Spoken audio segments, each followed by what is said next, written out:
Greetings everyone and welcome. I'm your host Captain Ryan, and today's video I'm playing in the Tier 9 Premium US Battleship, the Missouri, here in World of Warships. As the battle gets underway, it's Haven, it's Domination mode, and it's a Tier 9 maximum battle with a limited number of destroyers. Now these limited number of destroyers aren't really going to play all that much of a factor in this game, surprisingly enough. And as a result, even though I'm in a battleship which has radar, I'm not going to use it. The one gimmick this ship has over its sister ship, the Iowa, and I don't even use it in this battle. A little bit disappointing. Still though, the Missouri is basically the Tier 9 Iowa, but it's a premium ship, so it comes with that oh so beautiful Measure 22 camouflage. And it still has 9 16-inch guns. As of this moment in time, you can't buy the Missouri right now, but I'm sure Wargaming will have it back eventually. And if you get the opportunity to pick up the Missouri, I definitely recommend getting it. Not just because it's a good battleship training ship, especially for your high-tier battleship captains, but also because the thing prints credits, as we will see. Now, I'm not running any additional credit flags on this ship, and if I was, the end result of this battle would be really, really impressive. Instead, I already make enough money on my various other premium and elite ships that I'm just not too concerned about printing off credits. Instead, I'm playing this ship because I want to play the ship. My team manages to rush up into the B cap point, and as you can see, we really do have a very, very strong presence down here at the B cap point.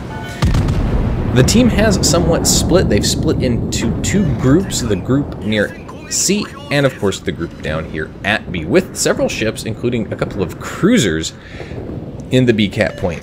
Enemy Missouri is sitting behind an island there, but he's got a problem with me because he's sitting broadside onto me. And speaking of broadside on to a Missouri, our Fiji broadside onto that Missouri there takes a full broadside and actually gets away with it. Apparently, that poor Missouri, well, he just had a bunch of overpins, no citadels. He's not too happy about that, as it pops up in chat there. Again, though, that Missouri is still sitting broadside onto me. He's not quite as flat as I'd like him to be, so I'm not going to get those citadel penetrations that I so crave, but that's alright. I'm doing consistent damage to him, and the combination of torpedoes, cruiser fire, and my shots is going to mean he's not going to be long for this world if he continues to stay out here in the open. But speaking of sitting out in the open, our Algier, or our allergy there, has just had his smokescreen dissipate. That smokescreen, of course, not laid by him, but instead by the friendly destroyer. And because the situation here at B is slowly deteriorating with the loss of our cruiser, the Algier, getting killed by the Missouri, I'm going to push up in here and take advantage of my health and help concentrate fire on myself rather than some of the other ships, including the destroyers, including the cruisers that are back here, because I want to keep them alive. Now, the enemy Missouri does get taken out, managed to kill him there as I push up here. Now I've got a Bismarck that I'm dealing with. But this Bismarck, well, he doesn't want to deal with broadside with 16-inch guns at him, so he turns away. And that's going to cost him dearly as he gets hit by 4 of the friendly Fletcher's torpedoes, taking him out of the battle. And I realized that situation, that he wasn't going to be a good target for my guns, simply because he was turning and his stern was facing me. And I didn't even bother to shoot at him. Paying attention to the angle that ships are at. Very, very important. Especially if you're in a battleship, because it can mean the difference between massive penetration and some bounces, ricochets, or overpins. Speaking of massive penetration, there's massive penetration on that enemy allergy. And he's probably going to be regretting his life decisions for broadsiding on to a battleship. Of course, broadside to a battleship, that's a paddling. Now he's turned away, and he's trying to run away, but these are 16-inch guns, and he's effectively in a late cruiser. So that's not going to work for him, and my shots managed to connect and finish him off. So there's my second kill in the game. At this point, my team is doing really, really well. My team has managed to capture both the B and C cap points, and the entirety of the enemy team that was back on this side of the map has effectively been annihilated. Enemy Colorado manages to run himself aground, and it's probably about this point that he's realized he's in a very, very bad position. As I come around the corner, guns already pointed his direction, ready to fire. Do a nice solid amount of damage there with that hit, but didn't actually manage to get a Citadel. Really disappointed here, considering these are nice big guns. More over penetrations there as he returns fire. He does manage to connect. No Citadels, fortunately, from him. And I'm just able to pop my heel. Now, shots coming out there. There's shots coming in from behind me there. Managed to connect again. No Citadels. Not enough damage to kill him. And the kill gets taken by the friendly Izumo on the team. And now I'm pushing in to the D cap point. And I'm isolated from the rest of my team. The rest of my team is still back behind the B cap point or up at the C cap point. But the enemy team, well, they're all isolated back behind the C cap point. Literally, every remaining ship on their team is back up there. So I'm going to be able to cap the D cap point without being contested. And this is an important factor here. This right here is what will ultimately lose the game for the enemy team. Because my team now holds all 4 of the caps. And the enemy team is continuing to lose ships. But they're continuing to kill our ships as well. We're not far off in ships capability here. The enemy team only has 1 destroyer. My team has 2. But pay attention here to the situation. We have a Shiriatsu who's run into the Tashkent. And that Tashkent is just ripping into our Shiriatsu, who, for whatever reason, doesn't seem to want to use his guns to fight this guy. And unfortunately, that means Tashkent's gonna get away with a good amount of health still remaining, and he's gonna drop off detectability back over by the A cap point.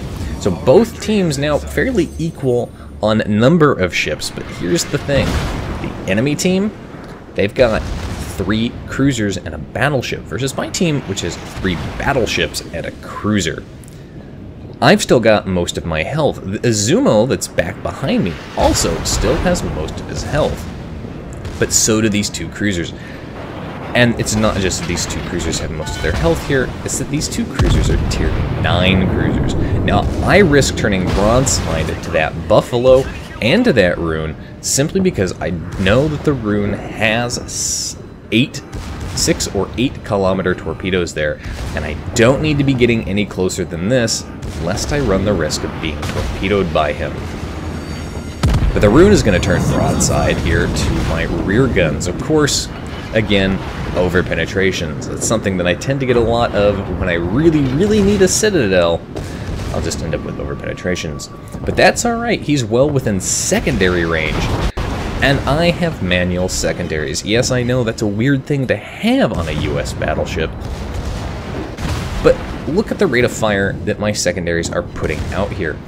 And they are doing some damage. I mean, these are destroyer guns after all. And the damage that they're doing is at least reasonable. Plus, they may set fires. And with the high rate of fire, even though they have a low chance for setting fires, they will eventually set them. Friendly New Orleans pushes up to try and deal with this rune, but look, like I said, rune's got torpedoes. Now, I decided to turn back around to deal with this rune because I knew he'd used his torpedoes over there and was concentrated on that New Orleans. So the rune is dead, finish him off. There's my third kill in the game, and now it's time for this Buffalo, who was in the process of capturing the C cap point. The enemy team is in the process of capping A, and right now they're basically uncontested in that endeavor. We've lost our last remaining destroyer, and the enemy team is now actually currently in the ship's lead, with my team only having 3 battleships left. If this cruiser was particularly intelligent, he would be gunning it for me right now, looking to get the ram kill. More importantly, he would also be switching over to armor piercing, because I'm basically giving him broadside, but he doesn't ever switch to armor piercing.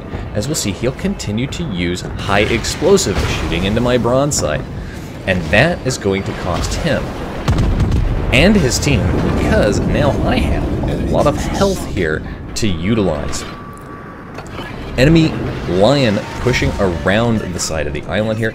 There's the Belfast back behind that island. I finally use my radar because I don't know where that Tashkent is, and I don't want him popping up right around me. I'm on 4 kills, and I'm looking for my Kraken. That Belfast looks like a nice juicy target. Just as my guns are reloaded and ready to go, Belfast gets taken out by the Scharnhorst. So that's a little bit disappointing. However, at this point, my team has 900 plus points. All we have to do is not die. And that's when the Scharnhorst gets taken out by the Tashkent's torpedoes. Still though, we're up near the 900 mark with the enemy team down below the 400 mark. And my team still holds 3 of the caps. So we're going to continue to gain points at triple the rate the enemy team is. And like I said, this earlier on is where the enemy team loses the game, because they didn't push in, because they didn't try for those caps. They went around the island. They tried a flanking maneuver. In domination mode, they are woefully down on points. Literally the only way that they're really going to be able to win this game is if we do something incredibly stupid and both die in the next few minutes.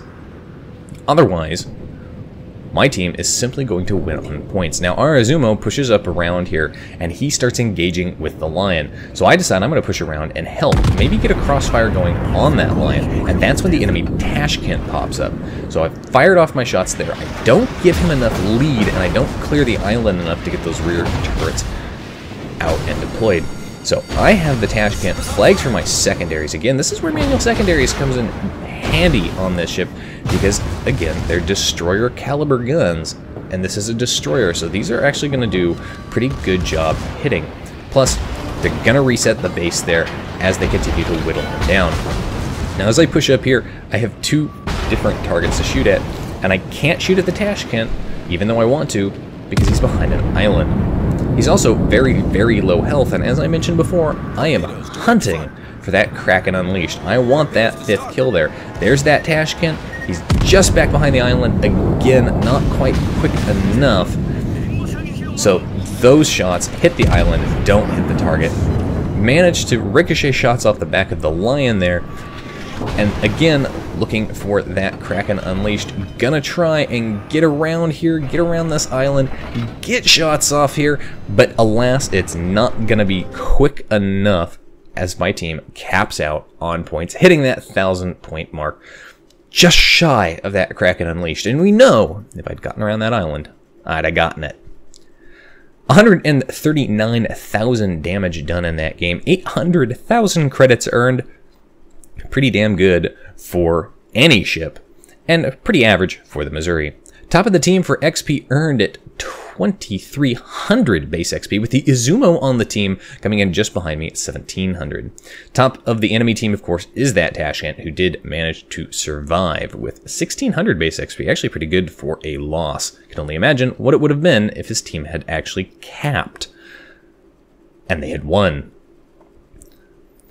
Anyway, that's it for today's video, folks. If you liked the video, hit that like button, hit the subscribe button, leave a comment down below. If you'd like to get semi-regular channel news and updates, you can do so by following me on Facebook.